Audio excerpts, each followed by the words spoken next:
все юридические моменты, они могут раскручиваться как клубок, да, и в разное время по ячейкам она может, как говорится, остаться. Но мы, простые люди, ну я считаю себя простым человеком. Но юристы ищут везде лазейки, правильно? Для меня очень важно во всей этой ситуации сохранение отношений между Россией и Абхазией, чтобы не было ущерба в наших взаимоотношениях, чтобы Россия не приняла нас как за страну, которая как государство не состоялась. Потому что здесь же все вопросы надо решать на улице, на площадях надо решать, понимаете? Вот этот вот вопрос меня наталкивает на некую опасность, что мы можем все это настолько заволокить, что мы сами вообще не разберемся, что же мы вообще в конечном итоге хотим. Вы знаете, вот с кем мне приходилось разговаривать, все говорят, нет, конечно, дачу надо передать, ну надо нормы пересмотреть. Конкретно какие нормы? Вот видите, вот какие нормы рассмотреть? Вот я вчера внимательно смотрел встречу, значит, в администрации президента с активом, там, с, значит, людьми, которые с претензиями пришли, значит, в администрацию. Я внимательно их слушал. Да никто никакого аргумента не привел, что в этом договоре есть ущербные статьи, очень опасны для нашего общества.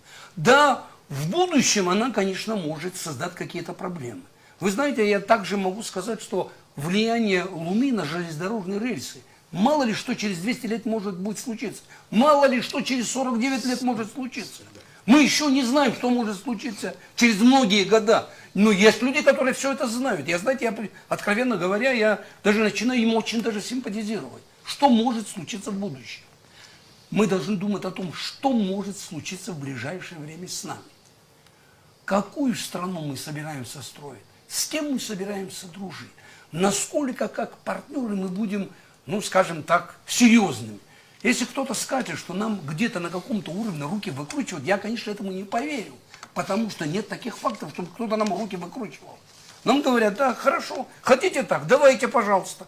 Дайте нам предложение, давайте рассмотрим.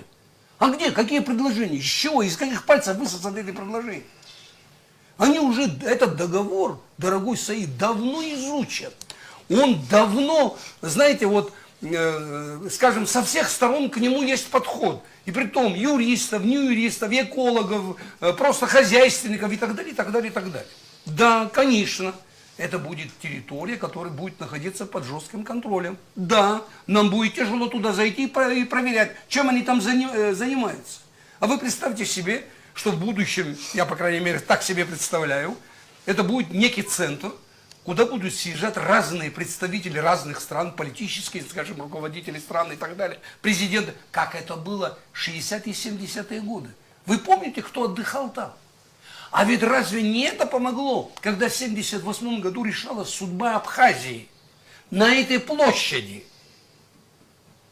Как выступал Капитонов и говорил, я был в Лыхне и увидел поляну, где собралось 40 тысяч представителей абхазского этноса. Я там не увидел ни одной соринки, я там не увидел ни одной баночки, ни одной бутылки. И идеальная чистота. Я был на второй день там. Вот такую оценку он нам дал. Разве не это? Ведь при том, что Грузия имела лоббистов в Москве, дай бог, во всех государственных структурах. Они там были почти хозяевами во многих местах. Но российская сторона нас поддержала.